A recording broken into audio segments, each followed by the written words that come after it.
So you want to work in cybersecurity, but maybe you're a little bit confused about the different types of roles that are available or what specializations you can pursue as you advance in your career. We're going to break down 9 of the most common career paths for cybersecurity professionals in 2026. If you search for cybersecurity career options, the results can be overwhelming. The recently released NICE Cybersecurity Workforce Framework 2.0 has over 40 cybersecurity work roles. That's a lot of different potential paths to pursue. That's feedback we've gotten quite a bit from the organizations, individuals, and government agencies we've worked with here at Infosec for the past 22 years. So what our team has done is streamline those down into the 12 most essential buckets, and we're going to cover 9 of those in this video today. If you want the other ones, you can download our ebook to learn even more. Let's dive right in and start with the first career path, which is SOC Analyst. And to explain what that is and what you would do in a SOC, I'm going to throw it over to Mark Biglione, an Infosec Skills author and one of the guests on our Cyberwork podcast. SOC stands for Security Operations Centers, and typically their day consists of a lot of looking at different tools and alerts to try to triage what's important and what's not, and what needs investigated and what doesn't need investigated. You'll have different tiers, whether it's a SOC, and then it goes to incident response, and then maybe advanced threat hunting. They might put all of that in the SOC. There's definitely different tiers and different experience levels. When it comes to working in a SOC, you're likely going to work with security incident and events management tools called SIEM tools, and you're going to use that to investigate different cybersecurity incidents. If you're interested in pursuing certifications related to this role, a couple of the common ones are the CompTIA CISA Plus, which stands for Cybersecurity Analyst. And Cisco also has a certification related to the SOC. It used to be called CCNA Security or Cisco CyberOps. Now they're renaming it to the Cybersecurity Associate Certification. So if you enjoy investigating cybersecurity incidents and threats, the SOC Analyst might be the role for you. The second cybersecurity career path you might want to pursue is the Digital Forensics Analyst. And to tell you a little bit more about that, I'm going to throw it over to Amber Schroeder of Paraben. An analyst is the one that's going to go through and do your imaging of your computers, your mobiles, cloud, capture all the data. So that side of it. But they'll also start going through and start doing the analytics. So putting the pieces of the puzzle together to figure out what happened, where the data was found, the who, what, when, where, all the W's get involved with the analyst. The biggest difference that's happened probably over the last 5 years is that you'll get someone who only does mobile, only does computer, only does malware, so on and so forth. Some common traits associated with digital forensics analysts include being detail-oriented and having excellent analytical and problem-solving abilities. You may also end up working alongside law enforcement or other groups when it comes to collecting, preserving, and presenting evidence in different cases. The EC Council CHFI, or Certified Hacking Forensics Investigator, is one popular certification that you can pursue, but there's a number of other ones available as well. Another cybersecurity career path to consider is penetration tester or ethical hacker. If the SOC analyst is more focused on the defensive side and investigating those cyber threats, a penetration tester is more focused on the offensive side or discovering and exploiting those weaknesses. To tell you more about penetration testing, here's Keatron Evans. A penetration tester primarily checks the security of hardware, software, infrastructure, networking, procedures, policies, and people. Pretty much everything that makes up how we deal with information and move the information from place to place. We're testing the security of that. And we do that by emulating threat actors. So we're trying to break in, trying to get to things that we shouldn't be able to get to. And then we write reports on how we got in. And in that report, we also give them recommendations on the things that they should fix. As an entry-level pen tester, you may be just running scans and things like that. But as you progress, you'll be doing some of the exploitation yourself. And eventually, you might be writing exploits that we'll be using in engagements going forward. To work as a penetration tester, you obviously need a strong understanding of ethical hacking, methodologies, and the laws around those so you don't go ahead and do something illegal and get yourself in trouble. There are a number of offensive security-related certifications you can pursue, but 2 to get you started is the EC Council CEH, or Certified Ethical Hacker, and the CompTIA Pen Test Plus. If you find the concepts of cyber warfare and critical infrastructure interesting, you probably want to check out what it's like to be an OT or ICS security practitioner, which stands for Operational Technology and Industrial Control Systems. To learn more about this in-demand cybersecurity role, I'm going to throw it over to Infosec instructor Steve Allen.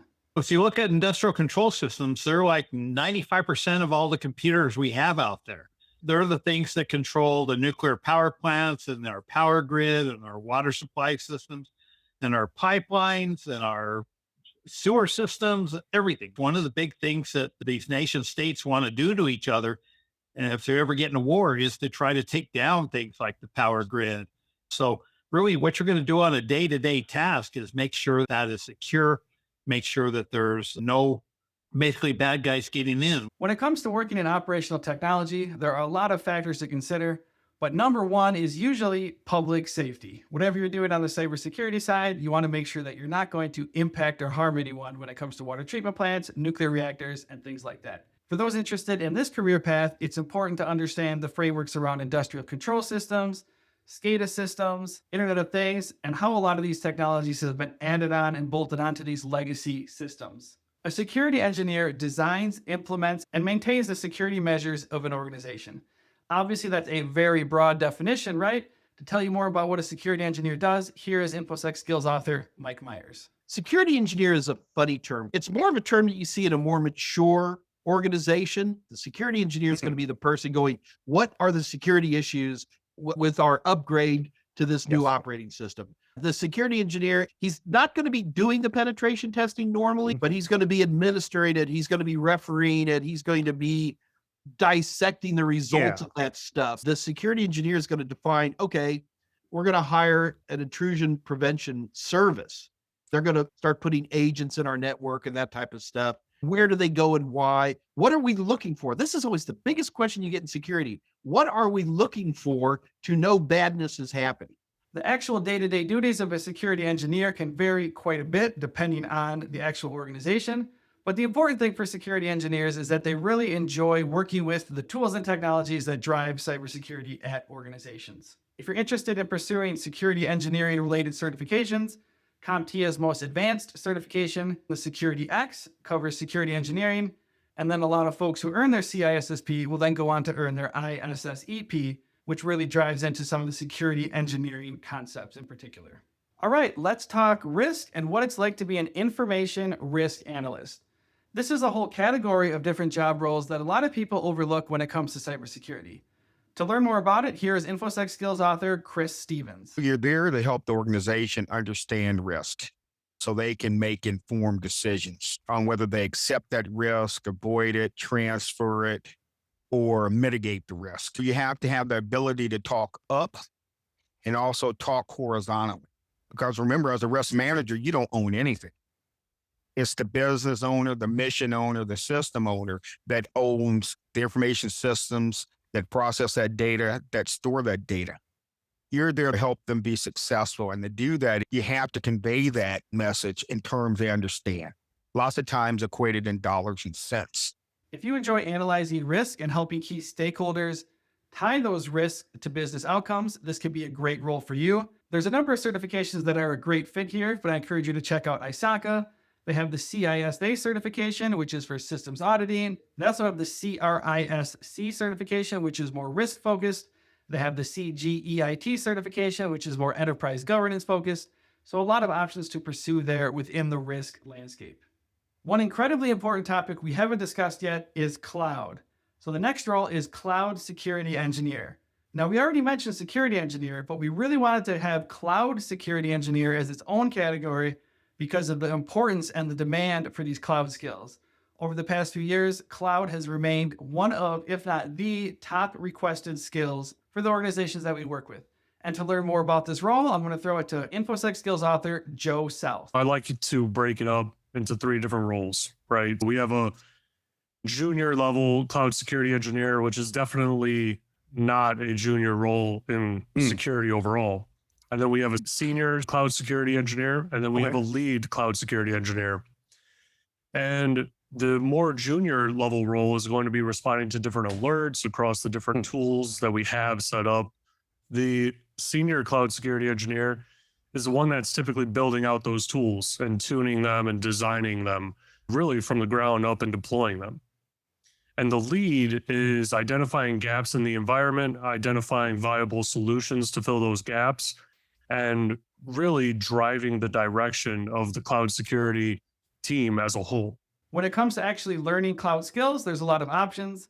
ISC2 has a really popular cloud certification called CCSP. And then, of course, AWS, Google Cloud, they all have their own certifications that you can pursue. The good thing is that if you learn AWS or you learn Azure, a lot of those skills are going to be transferable across the different platforms. Security managers are the strategists and the leaders that oversee an organization's entire security posture. Security managers can often come in two types. There may be the more technical security managers who are really experts in particular areas and move up through the ranks that way.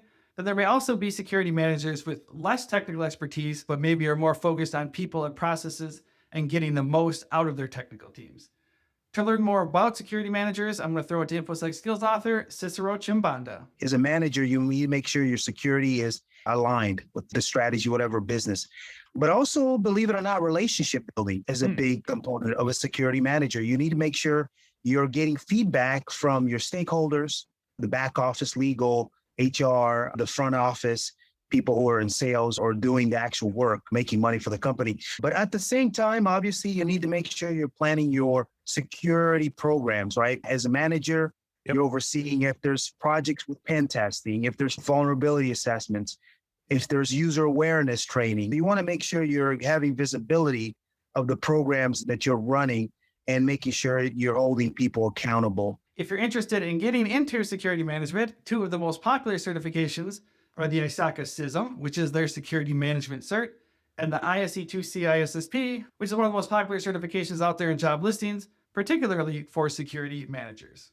The last role on this list is security architect. When it comes to cybersecurity, someone has to be responsible for the infrastructure as well as the guidance and policies around that infrastructure. To learn more, here's Infosec Skills author Leighton Johnson. They're the architects of our layered defenses for security, is what a security architect does. They are knowledgeable in obviously security and systems and networks and computing, but they're also going to be knowledgeable in risk management, in strategies, and in the overarching IT infrastructure architecture that the organization has. Because you're the one who understands the layout of the security for the whole organization. You'll end up working potentially as a CISO, which is what I ended up doing.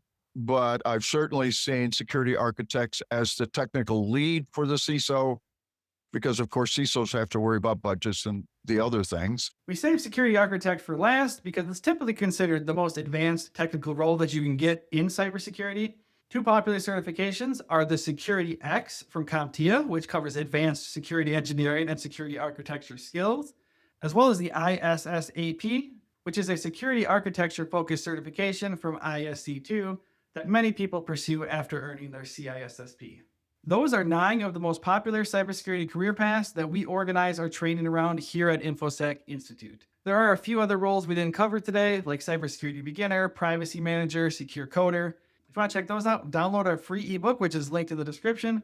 We'll also add some links to some other free resources and free training that I hope you check out. As always, we do offer paid training, so if you're looking to upskill yourself in any of these roles or train your team, be sure to reach out and we're happy to help. Until our next video, happy learning.